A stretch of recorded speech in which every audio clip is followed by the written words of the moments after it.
God, like a stereo. Right, I'm Dr. Nick Kollerstrom, and I was involved in the Belgrano Enquiry some years ago.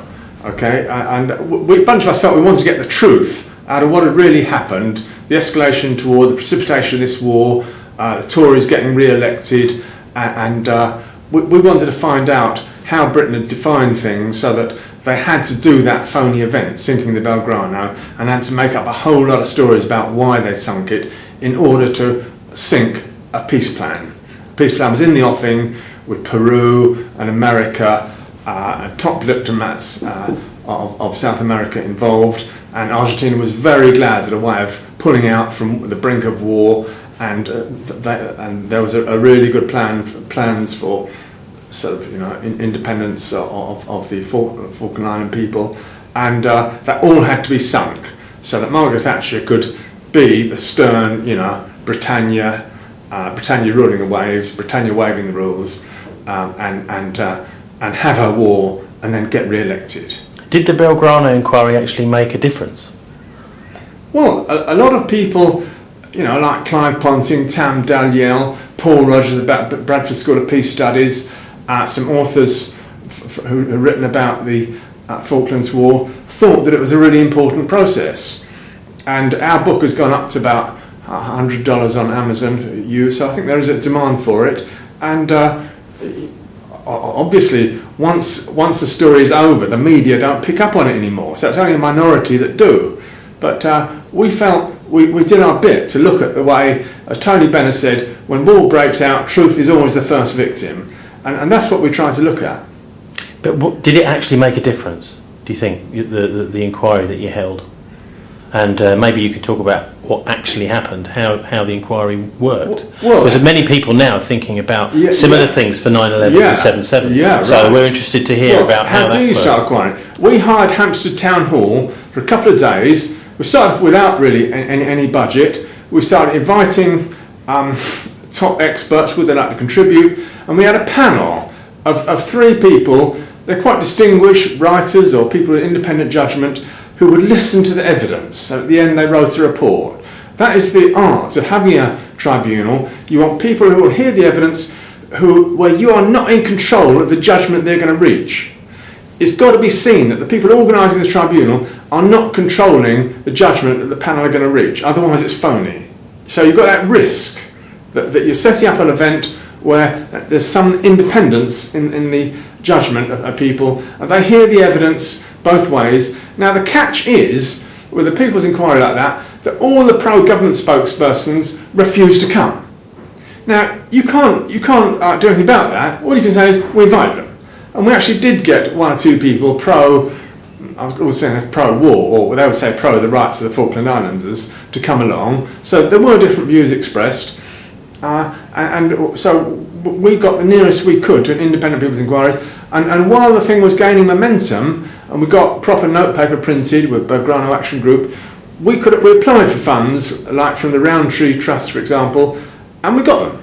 We got a few £1,000s, which is enough to make it all happen.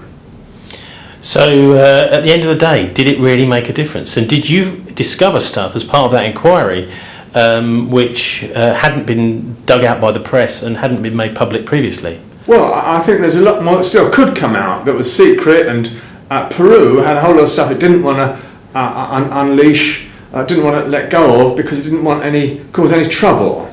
But there were various Labour Party in Mercado people doing a minority report on what had caused the war and why the Belgrano would be sunk, who came along and who felt it was really important. And Tam Dalyell said he felt it was a really important inquiry.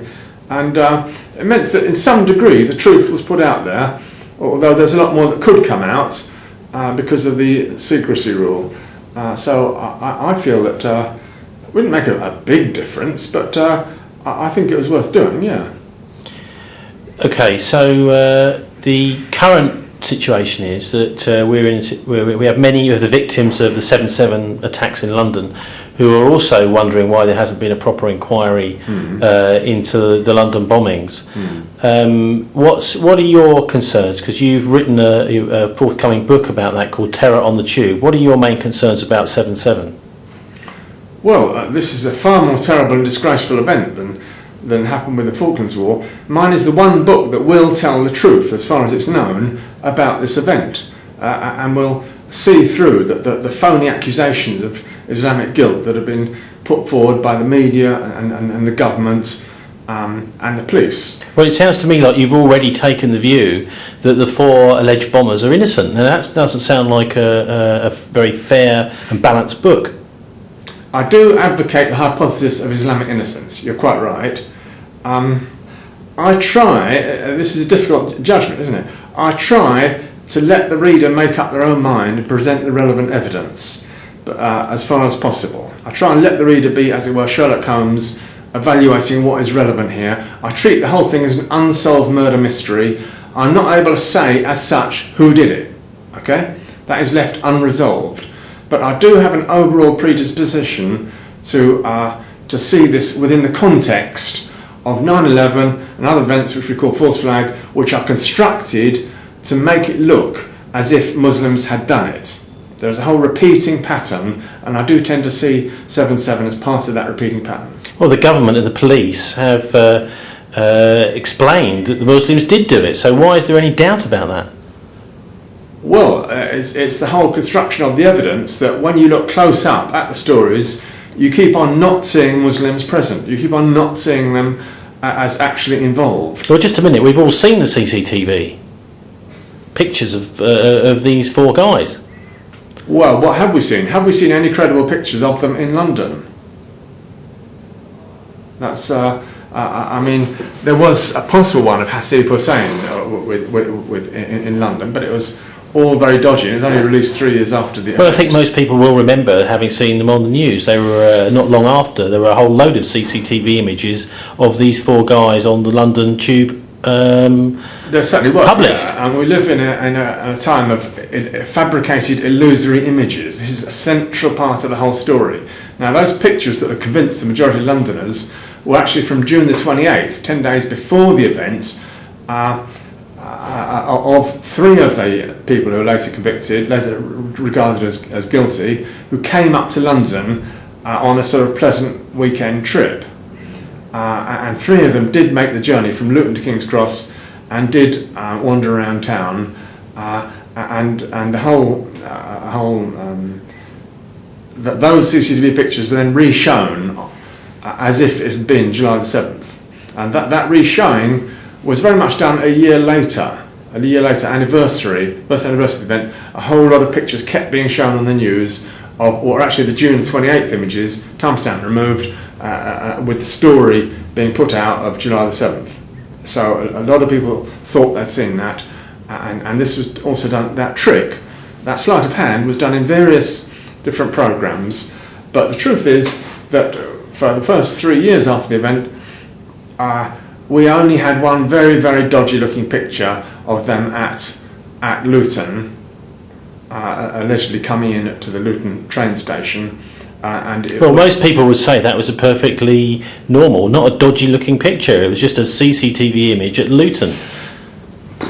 Well, you're right. Maybe most people believe what the papers tell them, and the media have shown a sheep-like docility and credulity in believing what the Met tell them, and in not questioning this image. But what we might call truth activists or people investigating the story of July the 7th have thought those pictures were very suspicious, especially of Mohammed Sadiq Khan, where his face was totally kind of dissolved, and there was a bar of a railing going in front of his face, another bar going in front of his body.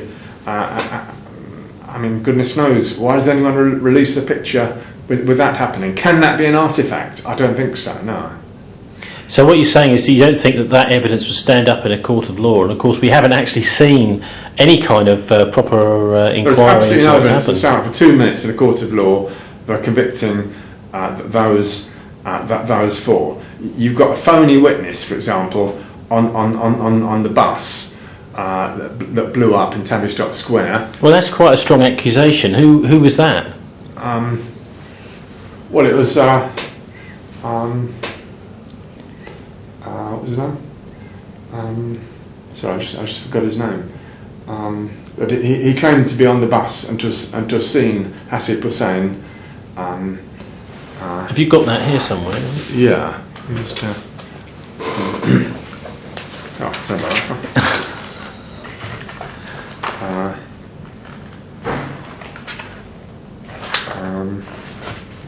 Actually, I think I'm missing out Television Square, but what's his name? Can you remember his name there? Only witness on the bus. I've got him in the first chapter.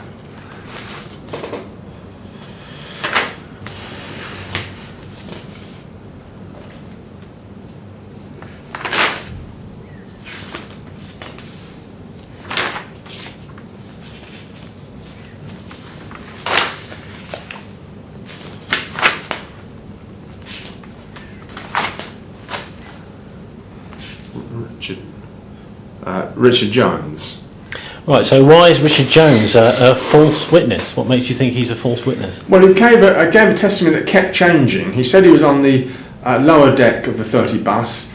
He said he saw Hasib Hussein getting up and bending over and reaching into a rucksack, and and he said it was crushed like rush hour, and nobody else supported this testimony. And the bomb was then supposed to have gone upstairs, right at the back of the bus. So you'd have to have Hasib Hussein downstairs with Mr. Richard Jones, and then going up afterwards. And there were various ways in which his testimony kept changing. And then the clothing he said Hasib Hussein was wearing was quite possibly inconsistent with the earlier pictures of him. Okay, there's also the matter of the type of explosives that were used. How did that story end up? What was the final version? Well, it kept metamorphosing, as if the police were strangely unable to say what was the explosive. To start with, we had very credible accounts of military-grade explosive, as used in the Operation Gladio stuff with C4. That's supposedly some sort of plastic explosive, quite high power. That was what they originally said. And that would have had to come from some NATO-type source. Okay.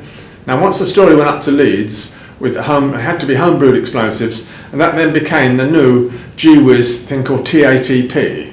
And there'd just been an article in a chemistry journal about TATP, and this was a funny explosive because it didn't have the normal nitrates in it, which explosives usually have, and it's quite liable to detonate spontaneously. And it's quite difficult to make with acetone and sulfuric acid and strong concentrated hydrogen peroxide. And so for the whole of 2006, TATP was the story of what they got in their rucksacks when they came down from Leeds.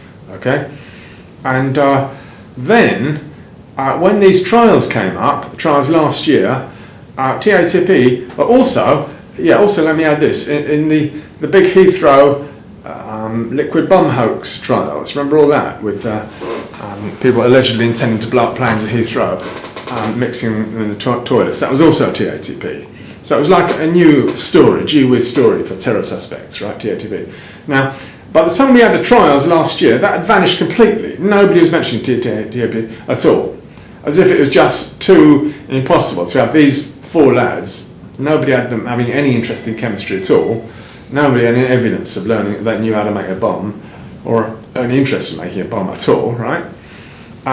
So people had given up the story of TATP, and in the big July 7th trial last year, TATP did not function at all. So I'm just coming on to your question now, which is how the explosive story ended up. In that trial, it took a totally ludicrous twist, with the trial announcing, and I was there the day it was announced, black pepper and peroxide. Now you must say, why do you think they'd get away with that? Well, the only answer I can give you is they prosecuted a whole lot of the July the 21st people, right, with chapati flour and hydrogen peroxide. And that is actually probably true. That's probably what they actually did have in their rucksack, chapati flour and fairly weak hydrogen peroxide, which just gave a sort of fut and trickled down into a funny brown mess on the floor, right? Now, the slight flaw in that argument is that nothing on July the 21st exploded, or could have exploded, just precisely because that mixture does not happen to explode, okay? Now, you've got, with July the 7th, something which really and truly did rip those train coaches apart like a tin of sardines, okay? that really did get totally ripped apart. I suspect they were ripped right apart so that not a single member of the public or journalist was allowed to see them. Because it was so shocking what happened to those coaches. Well, there were pictures of them, weren't there? There have been several pictures released, one of the floor of one of the trains and one of the side of one of the trains. Hang on, I'll come back to that in a minute. It's only American TV that released it. If I can just finish this important question you asked me earlier. In the trial last year, they had black pepper and hydrogen peroxide. And there were photos then, released in the Sun newspaper, for God's sake, the Sun newspaper, of these, the fabled bath at 18 Alexandra Road in Leeds, rented by this chemistry PhD, who has gone to Egypt. This is the alleged bomb factory centre, right? So the pictures of what alleged to be black pepper and hydrogen peroxide. And where do you get the hydrogen peroxide from? You can't buy strong peroxide. You have to buy it weak, like in some hair bleach thing. I don't think you can buy pure peroxide. And how are they supposed to distill it? You have to get 70% for it to go bang at all. You need 70% peroxide. And you just can't get that by pouring it into a saucepan and boiling it. Okay? It really will not concentrate. That's the crux of why this couldn't happen. The crux of why those lads are innocent, the conclusive argument, is that what they finally say happened in 18 Alexandra Road, Leeds, would not explode.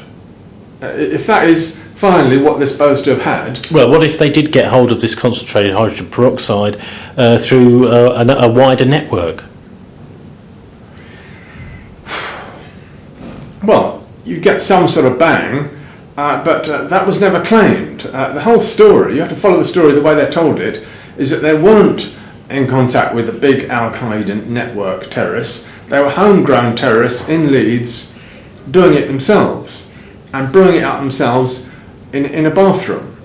The story wasn't that Al-Qaeda supplied them with concentrated hydrogen peroxide. Nobody's ever come out with that sort of variation of the story. So let's stick with the story as it's given. And the July 21st people actually did get hair bleach from Finsbury Park chemistry shop, and that's what they actually used. And that really happened. Now this July 7th lot, 2 weeks earlier, what do they have? What kind of peroxide? Anyway, the nub of it is that once you've got the black pepper and peroxide story, you cannot have a bomb that will blow apart a train. You just cannot. That is the bottom line. And that is a kind of conclusive argument of innocence, accepting the story as we've been given it. Certainly for the 21-7 people, but why for the 7-7 people as well? Well, I've just answered that. It's because black pepper and peroxide will not give you any great blood. So they're saying that was in the 7-7 bomb was used? Yeah. The whole story in the Kingston trial last year, which these three lads were being accused, allegedly who are friends of the four, was that this has been used, black pepper, and the press all reported that, and it was just sort of swallowed without emphasising the total absurdity of this story.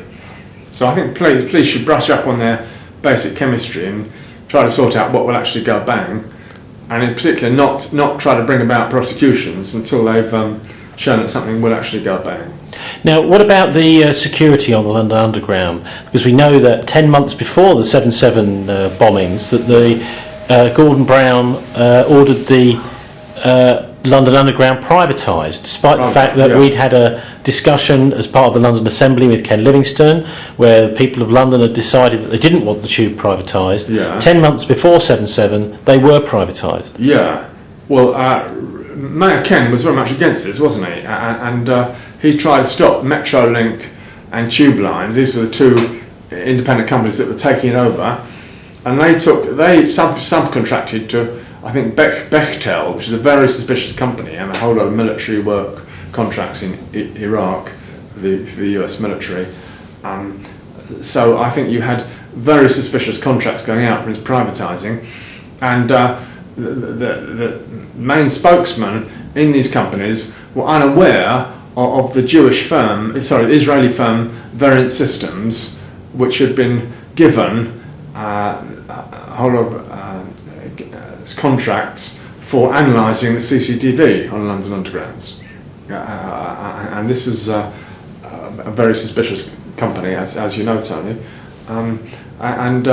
It was quite improper that a company with a whole lot of scandal associated with it should be given this contract for security on the London Underground. So do we know what Variant Systems actually did? Well, I phoned up their main central office at Leatherhead in Surrey, and they told me, and it's to do with image recognition. What do you do with your many, many hours of CCTV pictures? Nobody can watch it all. What the hell happens to it? And they've got automated means of seeing what they think might be terrorists. Now, I think this is bound to be racially defined. I should say that the Variant image analysis in all the CCTV cameras is bound to filter out Muslims with beards, you know. So I think racial stereotyping is going on there, and I think it's very regrettable. But one of the claims Variant would make is that all they do is they analyse people's movements on the tube, so that if they are, for example, hanging around on a station platform for too long in a suspicious manner, then that will then flag that up to the CCTV operators, and if necessary they can actually send a security guard to go and talk to whoever it is that's acting in this suspicious manner. Yeah, well, coming back to the main story, we kept having claims of CCTV recording this and seeing that without being shown it, and we kept being told, for example, I'll give you one example, at Luton Station, right, that CCTV had seen them getting onto the 7:40 train. And there was a suspicious fifth person next to them who was supposed to be some sort of associate, who then faded away once they got on the train, okay? Then we were told CCTV on the train had seen them, and other witnesses had talked about the way these four Muslims jostling around with the big rucksacks. And then, after all that, turns out there wasn't a 7:40 train. Oh, shucks, it was cancelled that morning. And they had to get another one. So where does that leave all this alleged evidence from CCTV cameras, which the government was constantly harking on about, which they couldn't show us? And especially, as you know, alleged CCTV images at King's Cross. That was the really important one. When they got to King's Cross, that they were supposedly photographed on CCTV that morning, and that was the key. If I may take you to Monday the 11th of July, that was the key in the evening when the police said they made their breakthrough, analysing the many, many hours of CCTV, that they saw those four alleged terrorists or people were carrying rucksacks, and they realised those were them, probably them, and somehow the next day, wow, they were right up in Leeds doing controlled explosions and banging on people's door, knocking out people's front doors and stuff the very next day. Now, another thing is we've had lots of talk of exercises, in fact very strong evidence that there was an exercise going on that morning. This chap Peter Power from Visor Consultants, an exercise apparently involving 2,000 people on the same morning at the same 3 tube stations. Now, what do you know about that exercise, but more importantly, what does the exercise tell us about what happened that morning?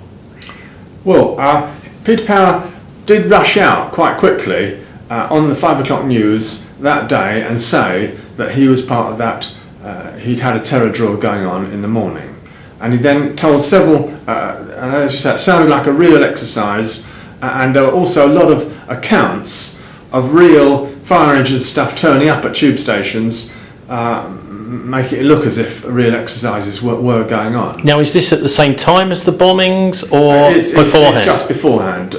Fire engines turn up, tube stations get closed with fire alert. There are also some stories of nurses holding meetings. It's obviously hard to get details. Stuff going on at King's Cross, as if there were rehearsals or some game simulation, which then turns into the real thing. This is so important. This metamorphosis of what starts off as a drill, and then metamorphoses into the real thing.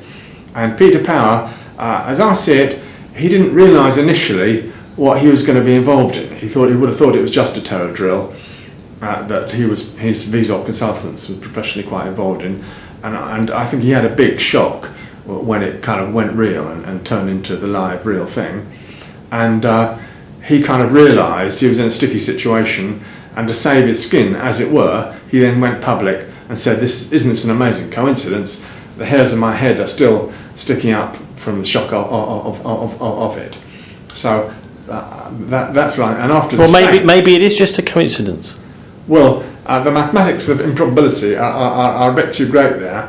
If you have of all the tube stations, you have the three same as the ones that were actually targeted. You get it the same time of day. He said it. I think it was 9:30. He said his terror drill was due to happen, that is just too astronomically improbable. Okay, and you want to factor in, if you're talking about improbability, what happened the year before, the Panorama exercise, Panorama program. Was it May 2004 when Peter Powell was a main spokesperson for the simulation of London under attack. They did a whole, as if it was a news story, London under attack, and they had 3 London Undergrounds targeted and one lorry on the road targeted. So 4 bombs go off, and somebody being Jack Straw says this has all the hallmarks of Al Qaeda. That is a very close dry run, as it were. That's the initial imagination for what later happened, and Peter Power is totally involved in that. So this whole thing is way beyond any possibility of coincidence. I would suspect that Peter Power has the ability to forget elements like this that are a bit too improbable, but he's certainly majorly involved in the... So have you spoken to Visor Consultants? Well, I did go into his office at Piccadilly, and ask him if I could have an interview. I didn't quite get it. Obviously, he's quite careful who he speaks to.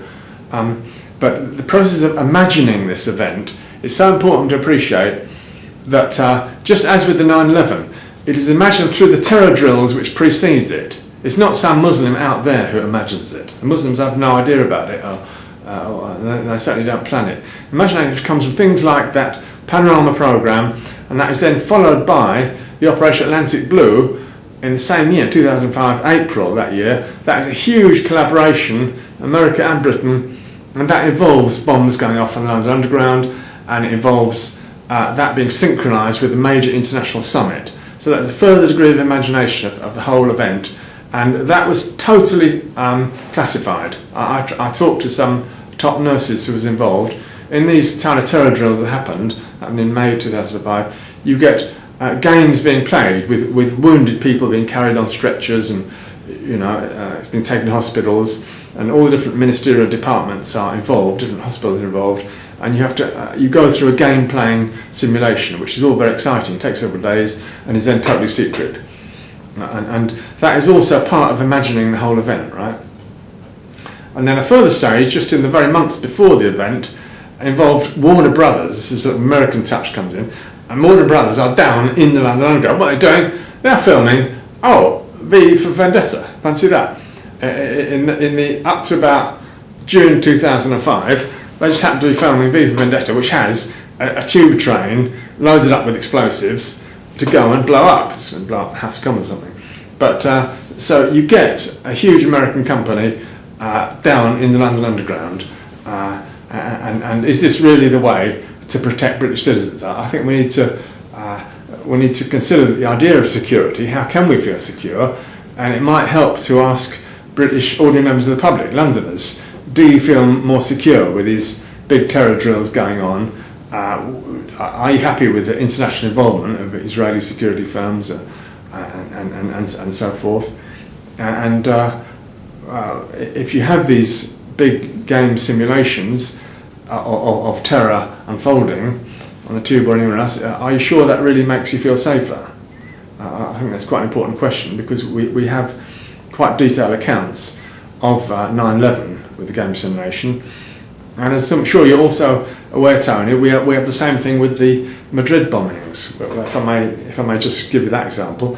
Okay, NATO have been holding its whole annual exercise, 19 nations involved, right, in 2004, and this year they weren't out on ships, or they weren't in planes flying about the place, that's what they used to do. No, they were in cities and they were doing counter-terror operations, and that involved close liaison of the military with the police. And they named a number of European capital cities they were involved in. Now, Madrid would have been one of them, okay? And that close liaison, police and military, is necessary for what we call false flag terror operations to happen.